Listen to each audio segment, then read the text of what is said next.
I'm Joy Kelly, and this is Cook with Joy, my cooking show, and it's my favorite cooking show.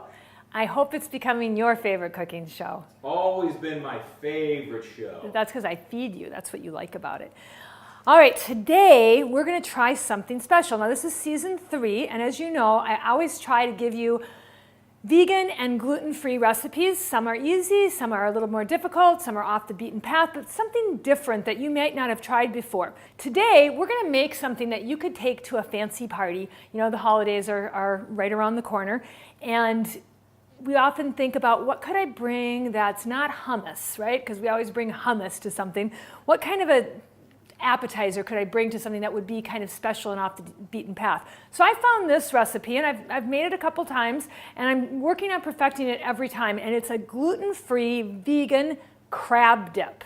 Crab, in quotation marks. What was that quotes? Let me see your quotes again. Crab dish. Crab dip. Crab dip. Quotes. Crab dip. Crab quotes. Crab quotes. Say that fast. Crab quotes. Crab quotes. Okay.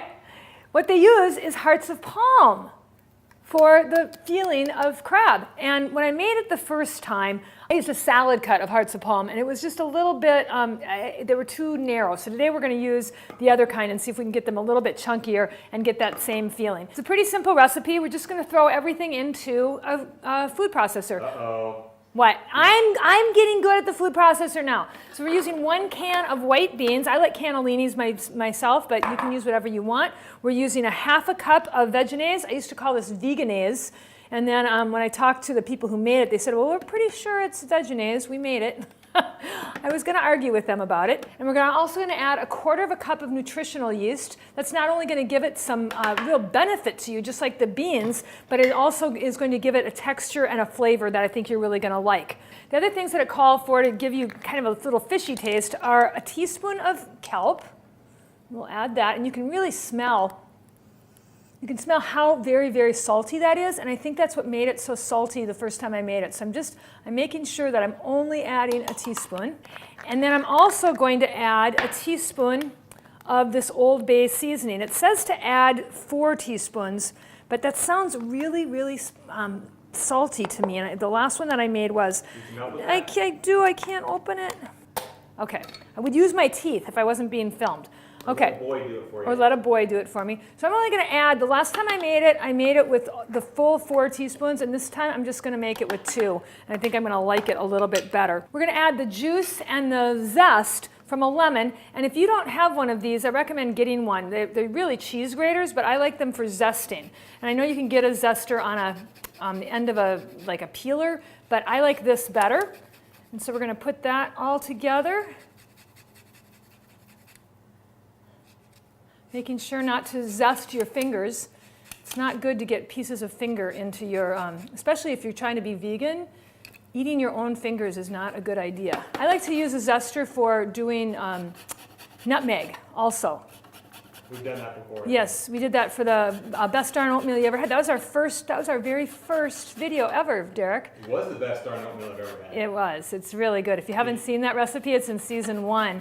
And Did you let me talk during that one? You always talk, whether I let you talk or not. But I think you did talk through that. And it's a really good recipe. So go back and check the recipes out from the other seasons, especially if you're new to Cook with Joy. And feel free to share them with your friends. Even though people may think that they don't need to follow a gluten-free and dairy-free diet, when they do, when they have foods like this, they're delicious and they make them feel better. And you never know who you might convert. But you don't have to become a vegan or a gluten-free person to enjoy these recipes. My husband is neither, and he loves all of my food. And it's a good thing because otherwise he wouldn't get anything to eat. It would be terrible. And then we're going to add just a touch of Tabasco, just a touch. And watch this. I'm going to get the food processor top on. I really am. See? One try. And it's going to make a loud noise. Here we go. And we want to get this really smooth, so I'm going to, without taking the entire, well, I guess I could take the whole top off, because now I'm getting good at it. Don't take your top off. Not my top off, the top of the thing, the food processor. Appliances have never been my forte, but I'm getting better and better. Anyway, we're going to smush that all together, another technical term, and I want to make sure that I get this really, really, really smoothly done. This is going to be like when you make a crab dip, you use like cheese and mayonnaise. And I've never really made a crab dip, but that's, I think, pretty much what it's made up of. So we're going to try to simulate that with what I'm doing here. I'm putting the top back on. Look at that, twice in a row. Okay, here we go again. Okay, and now I've got a bunch of green onions that I took the ends off of and most of the tops. And I'm going to coarsely chop these because this and the hearts of palm are what's going to give it its texture. And it's going to make it feel like it's actually pieces of crab. So for some people, they don't want to feel like they're eating pieces of animals. But if you've got friends that do, this is a way to fool them. I always like fooling Derek whenever I can. You think my chili and my lasagna don't have animal products in them? They do not. Okay, now we're just going to do 2 pulses here. Look at how good I am getting at putting that top on. That's awesome. Maybe a little bit more. Okay. That looks pretty good. And then I'm going to open up my hearts of palm, and this time I'm using the can that has the big ones so that I can control the size of the pieces. The last time I didn't, and it was a little bit of a disappointment. They weren't wasn't quite the texture that I was hoping for. So I'm going to dump these out. What are hearts of palm? They're actually, I don't know how sustainable they are, so I don't know if it's like the best thing to be making all the time. They're the center of palm trees, but I think that they're palm trees that are specifically grown for this. I don't think like they cut down the great big palm trees that are in my yard, for example. So it says to cut them in 1-inch pieces, which is about there. Yeah? And I think that's going to be a little bit better than the ones. These are really good, though. Have you never eaten these? I've never even heard of that. Really? No. Oh my gosh. What does it taste like? You know like how artichoke hearts are? Yep. It's kind of like that. And I will find out the health benefits of of hearts of palm. Now, the nutritional yeast definitely has health benefits, and so do the green onions.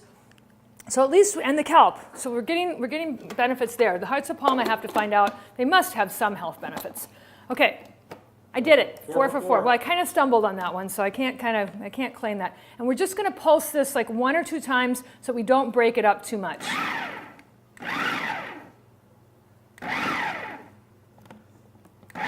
Okay, I think that's it. You want to see this, Derek? When you look at it like this, it really does look like crab dip. Isn't that amazing? Pretty good. And then what we do is we're going to put it into an oven-proof pan and bake it for 30 minutes at 350 degrees, which I've already done. Through the magic of video, I have it for you. Come with me. So I baked this, and it comes out nice and brown. But this isn't very attractive in terms of serving, so I'm going to put it into a pretty bowl on a pretty plate, and I'm going to surround it with some crackers. And I don't know if crab dip is normally served hot. Do you know? I would think so. Really? That's interesting. I just never really thought about it. I've never really been a crab dip kind of gal. And then if you wanted to, you could put like a lemon wedge on the side for garnish or something like that, or a piece of parsley in the center to make it a little bit prettier. Surround it with some carrots and some gluten-free crackers. As you can see, I've got several different varieties of gluten-free crackers. Now it's so easy to find gluten-free crackers. It's ridiculous. These are probably my favorite from Trader Joe's, but they're all really good. There you have it, gluten-free crab dip. Looks good to me. I can't wait to try it. It's going to be my first time of this particular rendition, and I hope that you like it. Write to me and let me know what you think, and you can check out all my recipes at Cook with Joy. But do stay tuned for the next episode of Season 3, Cook with Joy. We'll see you then.